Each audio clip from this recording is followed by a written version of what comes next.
Hello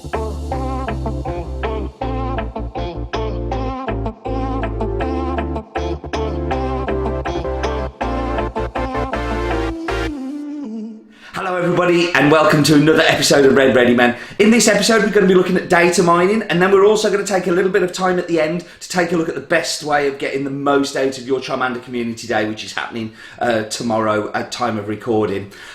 So poker miners are a group of people that data mine the game when they do new updates. What is data mining? Data mining is where you take the APK of the game and you kind of look at the code and you look for clues what is coming up, and they found some very interesting things in there. Now, disclaimer, data mining is against terms of service, reporting on it isn't, but it's also very unreliable. A lot of the stuff that they put in doesn't actually end up coming to fruition, or can take months and months to actually get to the game. But some of the things added here make me think that these are going to be happening in the next couple of weeks. So first of all, Runagus, which is a Gen 8 Pokemon, which is a very strange looking Pokemon, very Halloweeny, has been added to the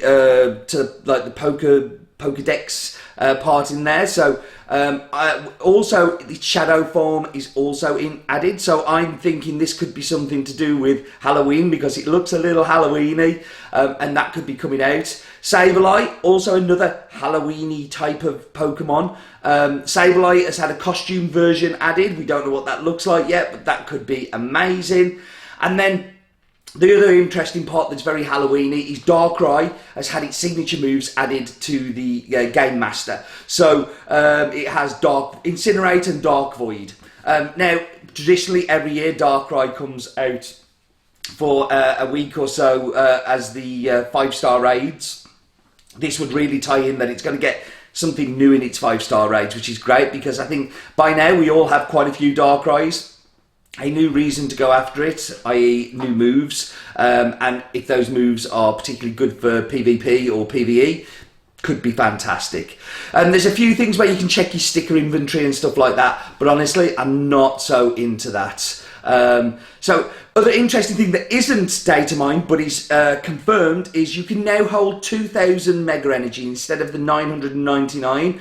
I think this personally is a reaction from Niantic that we are not embracing Megas quite as much as they may have thought, or as we did in the first week, and now we're just kind of like, great, we got all this Mega Energy, what do we do with them? So, interesting jump to go from 999 to 2,000, quite a big jump. But good that it's come the day before Charmander Community Day because there's lots of opportunities for us to get more Mega Energy there. So I'm sitting at 999 for Charmander or Charizard. So it's really good that they've increased that. But let's take a deep dive into what you should do for your Community Day tomorrow. So as you know, I love Community Days. It is going to be a 6-hour Community Day. So from 11 till 5 p.m. local time, wherever you are. And during this event, you're going to have increased spawns of Charmander, of course, they're going to be absolutely everywhere, and an increased shiny rate for them too. You're going to have 3 times catch Stardust, which is golden because stick a star piece on there and you're collecting an awful lot of Stardust for every catch. And your incenses will last for 3 hours, and you can put up to a maximum of 24 hours on the incenses. So you can actually just queue up the 4 and or queue up the, so it's not 4, is it? It's 8, and let them go all day and all night until the next morning when it finishes. So there will be event research, so free event research in the game for you to able to get Mega Energy, which I was talking about earlier. So you can get some more Charmander, Charizard, Mega Energy, which is great. And if you evolve the Charmeleon into Charmander before 7 p.m. on the evening, it will learn the exclusive move, fast attack move of Dragon Claw. So very, very exciting. There is a 99-cent or local currency box research in the app you can get, which will basically give you normally around about 15,000 Stardust. So with a star piece, 20,000 Stardust. And you'll get a puff-in and some other stuff. But more importantly, I actually find it makes the day a little bit more fun, and you get a chance of getting some higher level Charmanders through the research. So a better chance of getting a higher ranked shiny version. And it's like, I think it's about 80 pence in UK money, so it seems like a really good idea.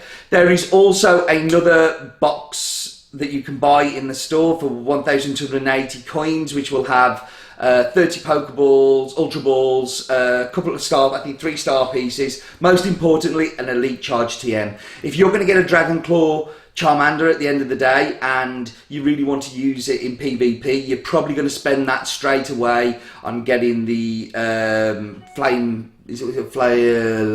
Blast Burn. So you're probably going to end up spending that charge TM on getting Blast Burn. You get that straight away, so it's kind of like you never had it, and you will have a Blast Burn Dragon Breath Charizard, which is amazing. Tips for the day is, I always back up my daily tasks. So when there's a catch, I literally just escape and put it to the top and put it to the top. What I should do for the first 5-10 minutes tomorrow is just fast catch all of those when it comes on for Triple Stardust. Because with a star piece on as well, that all mounts up, and you know they're very easy catches. And sometimes, if you're lucky, you might get like a 2nd or 3rd evolution one in there that you can really get the Stardust on. So that would be what I would do first of all at the very beginning. Get as many balls as you can beforehand. We've talked about this before, but resources during a community day are really important, that you have all the resources. And resources are also having enough spaces in your Pokebag to collect as many Pokemon as you want. I plan to go out tomorrow with 1,000 spaces in my bag, and I know that sometimes I've got pretty close to that, filling it up if I'm fast catching and really going for it. Don't expect the same kind of catches tomorrow as you would on, say for instance, the Magikarp day. It's a much harder Pokemon to catch. It will jump out the ball a lot more. So if you can, use Ultra Balls wherever you can. I've been trying to stack mine up for a little while. I think I've got about 350 at the moment, and I've got a few Great Balls as well. So as many resources as you possibly can. Stack up your star pieces. So at the very beginning of the event, 12 star pieces will give you 6 hours worth of coverage, and then you don't have to worry about it again. If you're XP grinding, put your lucky eggs on as well, and they're going to last an hour. Lucky eggs an hour? I haven't used lucky eggs for ages, but stack those up so you've got them all stacked and ready to go. Incense. Don't forget to put your incense on. Again, stack them up as long as you want. So if you want to have that 24 hours and leave your gotcha on after you finish playing or whatever, then you can. That will only help your Stardust and help you catch some other Pokemon too from the event. Run eggs all day. So have your incubator. If you're an egg runner, have your incubators going all day for no other reason apart from you're going to be walking around a lot, because that's what Community Day is. But also, as those eggs spawn, they give you Stardust, and if you've got star pieces running all day, that's extra Stardust, extra XP, and all of the things. So it gives you something fun at the end as well, that you've done all of that walk and you get all of those rewards. But don't do it unless you're normally going to do it. Like, I will do it because I do, but that's completely up to you. Quick catch. If you don't know about quick catching, it's very simple, where you kind of you touch the bottom and you throw the ball and let go of the tray. I did do a video of it. I'll put a link in the description below if you want to go back and see that quick catch stuff. But if you quick catch during the day, you've got a much better chance of catching stuff. Don't quick catch your shinies.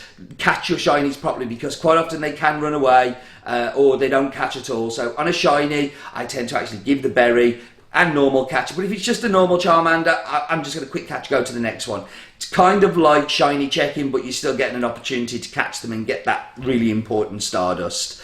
Charmander will be boosted in sunny weather. I can't imagine it's going to be sunny weather here. But if it's not sunny weather, then the 100% IV you will want is 840.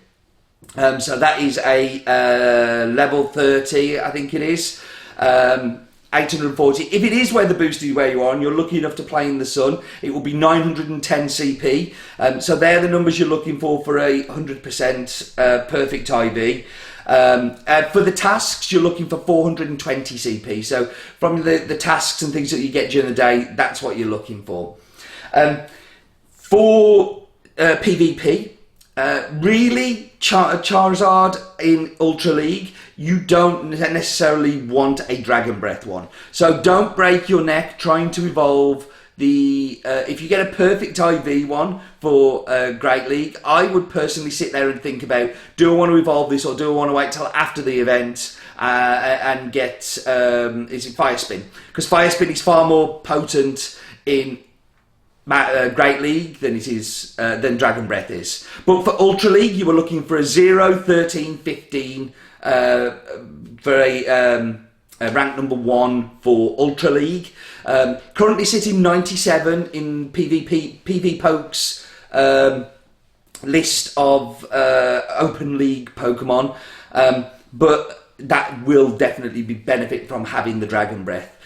You've got to remember that in Great League, there's an awful lot of grass and things like that. When you get into Ultra League, there's a little less grass and a little bit more dragon, where it would actually be really useful. The dragon with Dragon Breath is going to be really useful for your Mega, so you will get Stab from both of those moves if you evolve into a Mega. So your Mega, if you get 100% one, you very much want to put on the Dragon Breath, because that will give you the stab on the fast move when you're using it.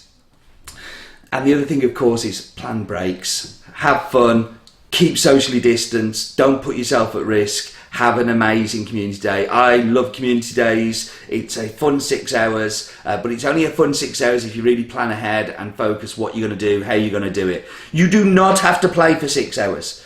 Do not be a fool like me where you feel tied to it. If you're done after an hour and you've got your shinies and you've had a good time and it's stopping being a good time, then go home. That would be my parting advice for this. I'm going to try and record something during the community day. I still don't have my plan for where I'm going to go and what I'm going to do, but I'm going to do that after I've finished editing this and put it up. So I'm looking forward to seeing where we end up. But thank you for joining me. But what are you still doing here?